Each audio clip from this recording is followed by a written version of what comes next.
Do you want us to play that note that Andres was asking us, or who wants to? Yeah, the timpani. Yeah. Part, yes, please. Thank you. You guys steal that idea. It was a good idea. It's a wonderful idea. You should thank me. Go ahead and thank you. All right. 153. I didn't play well yesterday.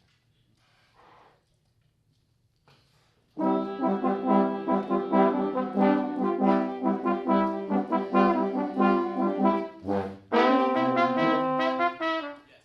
Great. All right. So, as you can tell, it's the vertical alignment's not quite there. Not all the parts are lining up. Part of it's your fault.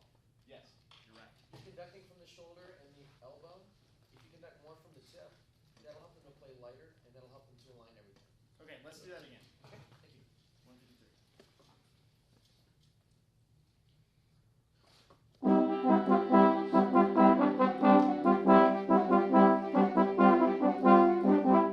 So, you notice how the fit's different? Yes. Okay, now, if you make one more change, it'll be right together. Right now, your tips are here. If you bring your tips here, conduct more in the center, and show more staccato, and have it be more of a rebound, it'll be perfectly together. Okay. Okay? Let's do that again. Tips together. Too much travel, not enough rebound. We changed the camera so he's good, I think. Okay, do it again. No travel, only rebound.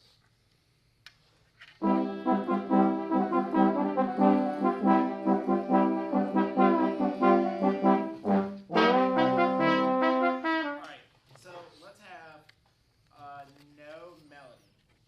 Okay, so that would be no horn, trombone, or euphonium. Let's just have, well, we can't have this soon. Let's have alto, sax, and yeah, right there's just alto sax. Okay. Okay. Yeah. Right. Well, and tenor, you'll come in at 155. Just come in whenever you do not have the melody. Okay. Is that Andres? Yes. Have you met Andres? Yeah. Yeah, you're the one that gave me the wonderful idea. All right. Ready?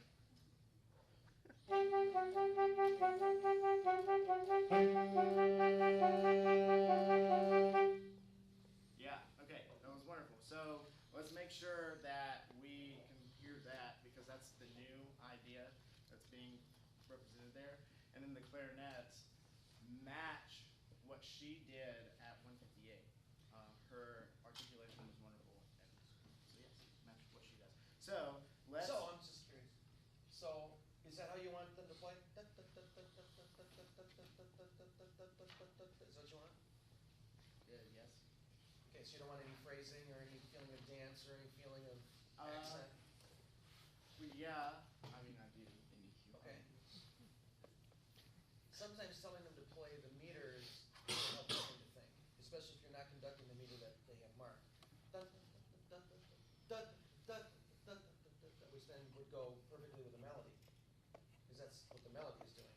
Yes. Dun, dun, dun, dun, dun, dun, dun, dun, dun. Just as an idea.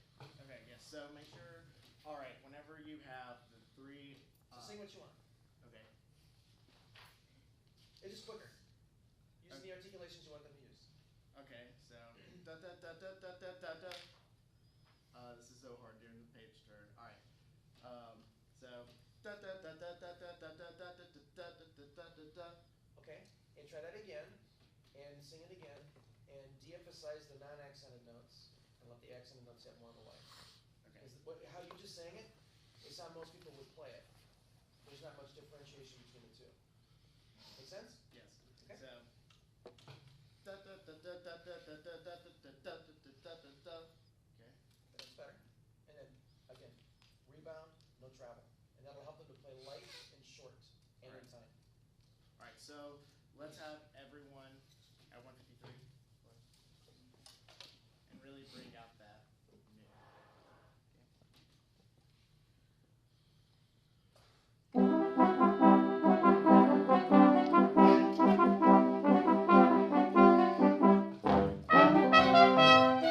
Yeah, excellent job that time. We really like the articulation. All right, now let's go from alto 168. Tendency with this piece is for it to get heavy and then dry. Yes. So let's everyone make sure you are light with your articulations at 158, especially when the clarinets come in. Good. Make sure that you're a visual representation of that.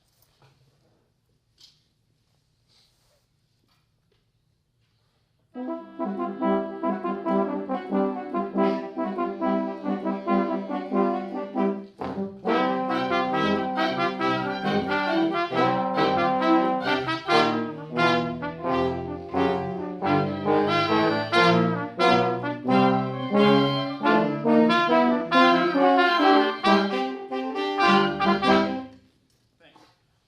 All right. So at 158, let's just have those that do not have the melody, and just have eighth notes that are carried throughout. So let's have clarinet 1, 2, and yeah, let's have clarinet 1, 2, clarinet 3. And alto sax, and tenor sax, and euphonium and tuba. So 158? Yes, 158.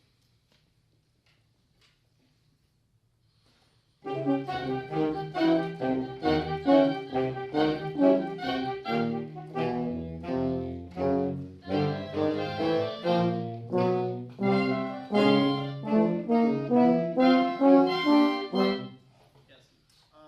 The articulations, y'all matched very well, I felt like. So one thing that we need to hear is the ascending chromatic lines in the low brass. So let's hear that real quick let's hear that at 161.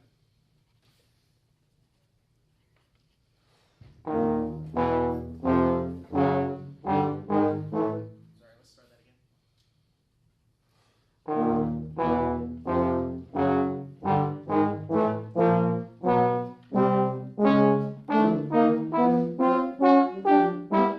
Yeah, and let's make sure we're all together on that. It gets up there. So just think light and make sure you are crescendoing to the top. In the 2 minutes that you have left, I'm going to throw a challenge at you.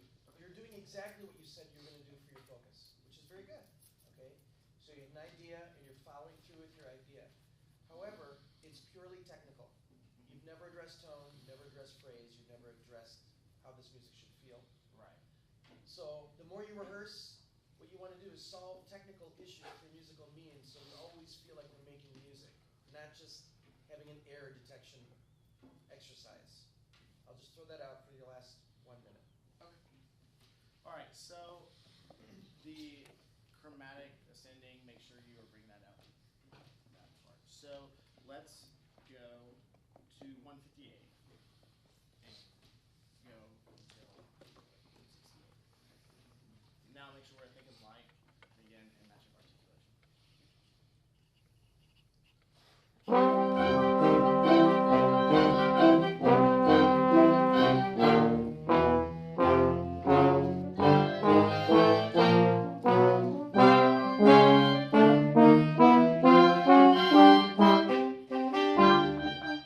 Yes, that was an excellent job. Thanks for being light. I felt like, well, we felt like it really moved well, and it allowed the vertical line to be there, of course. And I like the tone. It sounds great. And that's a good use of the word I. I felt like you did. I think that's fine. But when you're trying to solve something together, that's when you use we lets us. Okay? All right, so I like what you did. It was good. It wasn't musical. And never think that, oh, I'm going to be with a 6th grade band that can't make music. That is absolutely asinine. I know you don't think that. But there are a lot of band directors that do. And they wait to make music until the week of the concert, and then guess what? It doesn't happen. Because they're chasing notes all the time. I vehemently disagree with that approach. If you think a rehearsal is for error detection, you're really selling your students short. And I know you guys don't believe that because we don't do that. Bless you. So next time, make music. And there's going to be things to solve. The solve the music with phrase, through the aesthetic, through the intellectual aesthetic of the music, how you wanted to make them feel. So the audience feels what you feel as you study your score. Take it to another level. But you did what you asked to do today. So that was good. Okay? And your conducting improved a lot because you started to travel less, rebound more, and they started to play with the style that you liked. The tempo kept dragging because you're tight here and here. So use the 3-digit technique, practice against the wall like we spoke before, and feel, make sure that we don't have that tension. As you practice your trumpet, practice in front of a mirror. Make sure this doesn't creep in. Does that ever happen to you? Yeah. Yeah. Make sure that doesn't creep in. Practice your trumpet against the wall, watching yourself in the mirror. Make sure that you're not feeling your shoulders rise. And then transfer that technique to your conducting. Okay? Comments, please. Yes, sir. 158, when you were listing off the half of the ensemble that has those eighth notes that you want, you could have just said, those of you that have eighth notes with accents on 2 and 4, play now. Yeah. Just thinking of a different way to expect it. That's good. One thing that I like is, since I didn't play from 153 to 158, like, I'm sure all of us do it, but, like, I tend to check out when I'm not, like, being spoken to or, like, being addressed within the ensemble. So the fact that, like, you said, all right, everybody come back in, you know, was, like, nice. Because a lot of conductors don't do that. They're just like, all right, everybody now, which usually we associate with whoever was just playing if they just took out a more condensed section. So that was great. Yes, Sam. You kind of had this whole like dancing thing going on in the 3 or 4 bar. That was pretty funny at one point. What can you say? That's kind of where I was going. One of the things I wrote down is it's very obvious that you've got the subdivision of the beat internalized because you're kind of subdividing with your body. Yeah. I think that's the dance that he was talking about. So just be careful about that because that can create some other problems. Your left hand, you tend to stick your fingers out, Yeah. and we get about 5 different batons. So, and I do that sometimes too. It's hard not to all the time, but try to keep everything in so that you only have one focal point on your left hand. And then to tag on to what Dr. Ross was saying, I think you know exactly how everything's supposed to line up vertically. You've made those decisions. Now you need to make the decisions about phrasing and all of that stuff. If you can sing through the entire score the way you want it phrased, without even thinking, you'll show them that in your conducting. Ding, da, da, dun, da, dee, da, da, da, da, dee, dum, or however you want it. You're going to be able to relay that easier. So sing, sing, sing. Nice. Thank you very much.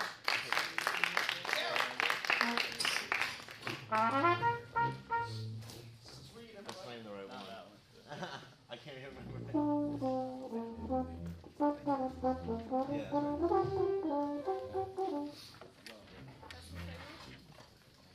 Today we will be working on A through B and up to C. Our focus will be transitioning into tempo changes and style.